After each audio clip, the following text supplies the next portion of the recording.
Good morning everyone, my name is Michelle, I hope you're doing well. Welcome to another video. It is Tuesday morning, it is pouring with rain and I'm going to get straight into this one. At the end of yesterday's video I said that I was going to give my opinion on the press conference in regards to the arrest and charge, 2 counts of murder, of Richard Matthew Allen from Delphi. A mile or so away from Abby's home, hidden in plain sight. Last Friday, on his arrest, Libby's sister Cassie wrote on Twitter, "Today is the day." They believe they've got the right man this time. But the press conference didn't tell us very much, did it? Didn't tell us very much at all. Told us that Richard Allen had been arrested for 2 counts of murder. Trial provisionally set for March. I can't see that happening, to be honest. But court documents, the probable cause, the arrest affidavit, it's all been sealed. And there's been a lot of speculation as to why this documentation has been sealed. I can understand them wanting to protect this very delicate nature of the investigation. They've had numerous persons of interest over the last 5.5 years.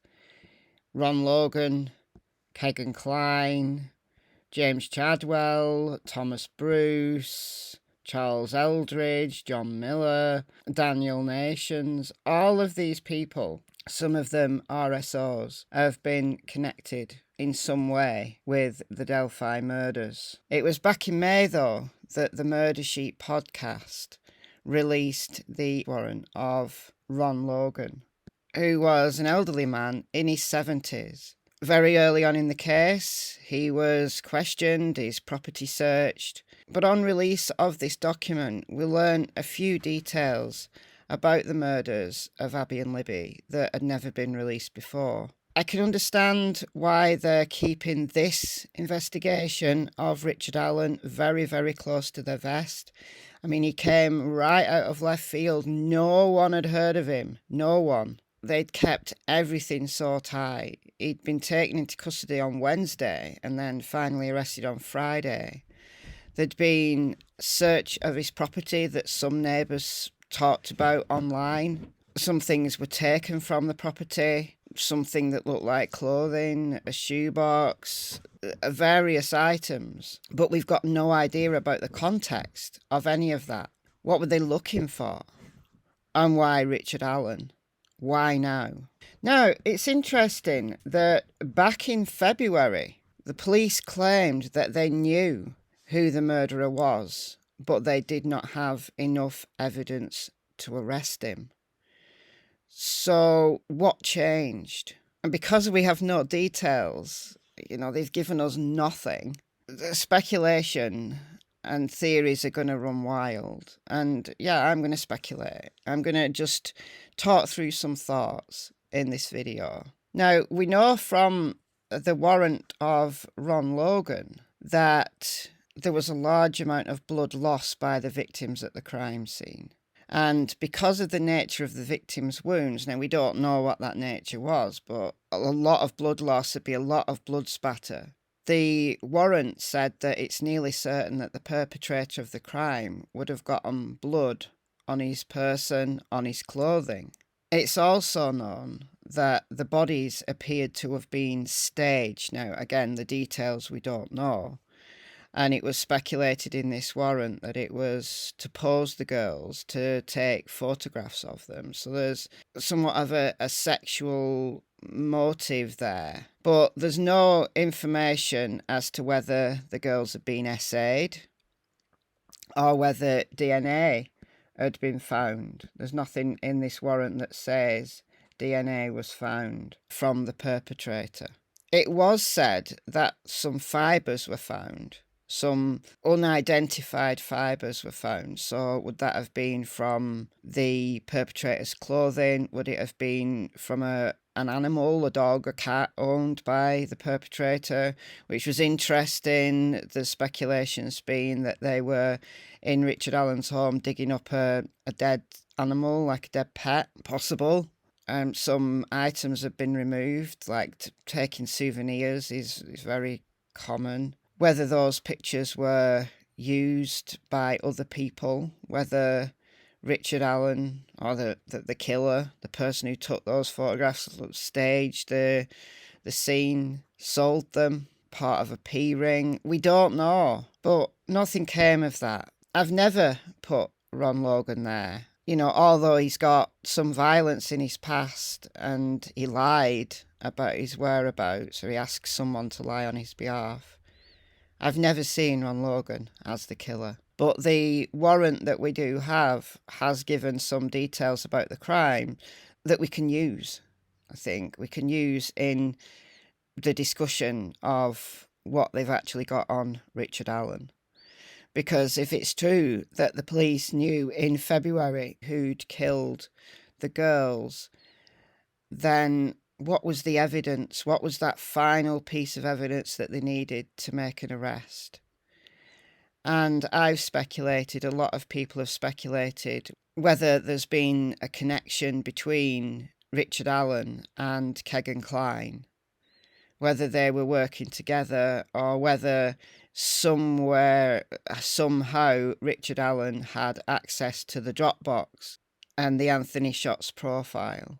It would be a mighty coincidence if the over a month long search of the Wabash River and the alleged cooperation of Kegan Kline, it would be massively coincidental if that had nothing at all to do with this. But it could be. It could well be just a coincidence. And something that I thought about was DNA. Now, we don't know whether there was DNA found on the girls. It wasn't said in this warrant, but DNA techniques improve all the time, so it could be that they had a partial DNA profile, which with the increasing technology has been able to be sequenced, and they have been able to get at least a partial but usable profile of the perpetrator. Now, people like Kegan Kline and all the others, where there's fingerprints, there's DNA on file for them, well, they weren't a match. But Richard Allen had no previous convictions that we can see, that we know of. So how would they be able to match the perpetrator's DNA at the scene, if indeed they got some, with the killer, if he's not in the CODIS database? Well, there's a thing called forensic genealogy. Now, I talked about this in some detail when a few weeks ago I did my members only live on JonBenet Ramsey. And there's been hundreds of crimes solved now using forensic genealogy. So if you're a member of the channel, go and watch my live on JonBenet Ramsey, because I talked in detail about the usefulness of forensic genealogy that is available now. Now, that's only available for channel members, but look up forensic genealogy. Is it possible that they've been able to use forensic genealogy to find a match for any DNA found at the scene with Richard Allen? The beauty of forensic genealogy is that so many people now do ancestry testing, like 23andMe, Ancestry.com, there's various others. Your DNA that you give to find out the ethnicity of your ancestors, etc., loads onto a system called GEGCOM, and the police can now use that. They can upload the DNA profile of unknown perpetrators. You know, they've got this DNA at a scene, they don't know who it belongs to. They can upload it to the system, and then they just sit back and they wait for matches. Is it that Richard Allen has tested his own ancestry, or a member of his family? Because it can be a cousin, it can be a second cousin, and it can be then linked back to you, completely unbeknownst to you. So I'm wondering whether forensic genealogy has had some kind of input here, or whether it's come from a tip, whether Kegan Kline has given the name. I can understand why they're being so tight-lipped about this case, that they don't want any mistakes that could lead to this guy going free. I do believe they've got the right guy, but that's just my opinion. Why they've kept the tip line open is another interesting thing. My thought was that they want more information on Richard Allen. Now his name's out there and his face is out there. Are there more victims? For somebody to come along and commit a double murder in the most horrendous of ways and not be caught for 5.5 years and have no previous at all. Has he been, I talked about this yesterday, are there other crimes, not necessarily murders, but other crimes that can be linked to him? And they've kept that tip line open because they want more information from people who might have been previous victims. It might obviously also be in relation to possible other people involved. We don't know that Richard Allen worked alone. We don't know if he was part of a ring. So I'm glad that they've kept the tip line open. But yeah, this has added a lot of fuel to the fire of this case. And I'm glad in some ways that they're keeping things as tight as possible. But I think there's a few things that they could have told us that wouldn't have in any way jeopardised the investigation. Like, was he arrested as a result of a tip? Was he arrested as a result of a DNA match? Those things don't jeopardise the investigation. They're so vague, but yet they're so meaningful at the same time. So I guess we wait. I guess that's all we can do now. We wait.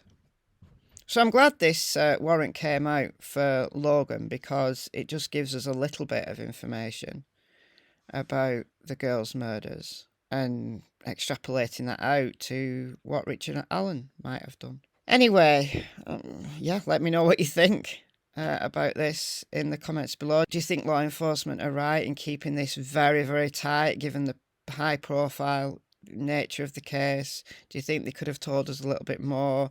Did you think the press conference was a big nothing burger? Could that have been said in a press release? Yeah, maybe. But it's so high profile. I think, you know, it's so significant that an arrest was made finally, that a press conference was necessary, even though they couldn't tell us anything. But let me know what you think in the comments below. I've been Michelle, hope you're well. See you in the next video. Goodbye from Miss Tillington and Miss Cassie Springer. Bye, guys.